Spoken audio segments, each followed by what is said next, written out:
Buen día, mi nombre es Jazmín Llanes, soy actual Fellow de Epilepsia del Sanatorio de los Arcos y concurrente de Neurología del Hospital Álvarez.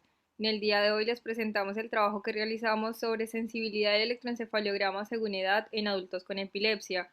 La epilepsia es un diagnóstico neurológico frecuente en aumento en la población adulta y el electroencefalograma es un método complementario de gran uso en esta entidad, del cual en la bibliografía se conocen muy pocos estudios que analicen la variabilidad de la utilidad diagnóstica del electroencefalograma según la edad en la población adulta con epilepsia. Es así como nos propusimos analizar la sensibilidad y el rédito diagnóstico del electroencefalograma en la población adulta, analizando variables como la edad, el tipo de epilepsia y el tipo de estudio. Fue un estudio retrospectivo y analizaron 1.728 electroencefalogramas de adultos realizados en el servicio durante enero del 2018 y junio del 2021. Se realizó un análisis estadístico y descriptivo de la población y se analizaron las distintas variables. Entre estas, la edad se subdividió en grupos de jóvenes, aquellos con más de 18 años, adultos, aquellos más de 30 años y adultos mayores con más de 65 años. Las distintas variables fueron analizadas mediante el test T, el test cuadrado de Pearson y la prueba de regresión logística. El total de la población que cumplía con los criterios de inclusión fueron 1.131. De estos, 430 eran jóvenes, 581 eran adultos y 120 eran adultos mayores. Cuando analizamos la sensibilidad global del electroencefalograma para la detección de actividad epileptiforme, encontramos que fue del 15.9% con una N de 180. Cuando hicimos el subanálisis en la población con epilepsia, encontramos una N de 616 correspondiente al 54% del total de la población. En la tabla 2 encontramos la distribución según el grupo etario en pacientes con epilepsia, siendo los jóvenes el 37% con una edad media de 23, los adultos el 49% con una edad media de 45 y los adultos mayores el 13% con una edad media de 73. En la tabla 3 encontramos el rédito del electroencefalograma epileptiforme en pacientes con epilepsia, de los cuales 163 eran adultos con diagnósticos de epilepsia, siendo la sensibilidad del electroencefalograma en este grupo del 27% y la especificidad del 96%.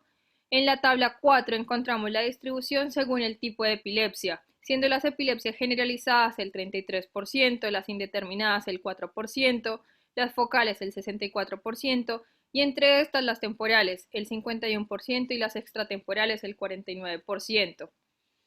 En la tabla 5, cuando comparamos la población adulta con epilepsia y electroencefalograma epileptiforme, hallamos un mayor rédito, el 28.9% en menores de 50 años, comparado con el 19.4% en mayores de 50 años. En la tabla 6, en pacientes con epilepsia y electroencefalograma epileptiforme, encontramos que presentaron una edad media de 36 y en aquellos con electroencefalograma no epileptiforme de 40, siendo el rédito mayor en pacientes con menor edad. En la tabla 7, respecto a la diferencia entre electroencefalograma epileptiforme en pacientes con epilepsia focal y generalizada, el rédito diagnóstico de las focales fue del 29% y de las generalizadas fue el 16%. En la tabla 8, de aquellos con epilepsia focal, el 37% eran temporales y el 23% eran extratemporales, y entre estas las temporales tenían mayor rédito.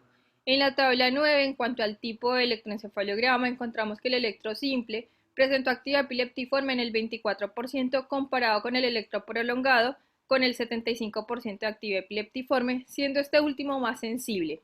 Cuando hicimos la prueba de regresión logística, encontramos que la edad se comportó como un factor protector para tener un electroencefalograma epileptiforme. Poseer más de 60 años de edad reduce el riesgo de tener electroencefalograma epileptiforme en un 54%. Podemos concluir que en nuestra serie de casos el rédito del electroencefalograma en epilepsia del adulto fue variable, siendo menor cuanto mayor es la edad del paciente. Otros factores analizados como el tipo de epilepsia o la duración del estudio también modifican la sensibilidad del método. Esto debe ser considerado en la interpretación del electroencefalograma y su utilidad para el diagnóstico de epilepsia, reforzando la importancia